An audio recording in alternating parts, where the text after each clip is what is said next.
Algaire y un grupo de amigos, bueno, musical y de amigos también, que nada, topámonos pues de sorpresa, yo creo, aunque todos llevamos tiempo en el mundo y decidimos juntarnos para hacer lo que nos presta y renovar un poco también la música más tradicional.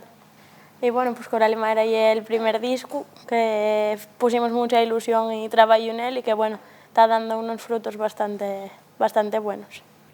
Sí, la música tradicional al uso y es bastante difícil de llevar a ciertos públicos, con lo cual cuando tú faes una remezcla de esa tradición o de esas canciones que todos bebemos de la tradición y les lleves a otros estilos musicales, o sea cual sea, pues el pop, el rock, estilos urbanos, pues ya es más escuchable, ya puedes acercarlo a otra xente te escucha y bueno, y en la rueda. ¿Y cómo lo vemos nosotros? Pues sí, está llegando a la xente creemos que está prestando y bueno, lo vemos un poco en los conciertos, en la venta de discos y bueno, los comentarios y demás.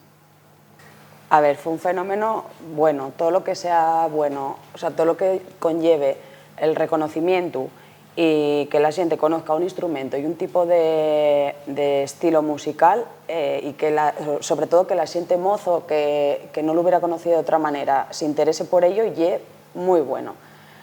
También pienso que podría haber más xente interesado en ello de la que hay. Al final nosotros sí que nos movemos en unos círculos de xente que les noticias que acabes viendo pues son todo lo mismo. Pero seguramente que si vas a un cole y preguntes en una clase, les conozca a ellos o a cualquier persona panderetera, les conozca un niño o dos. Creo que más niños deberían conocer lo que es la música tradicional y la tradición que se bebe, de la que viene todo el mundo, ¿no?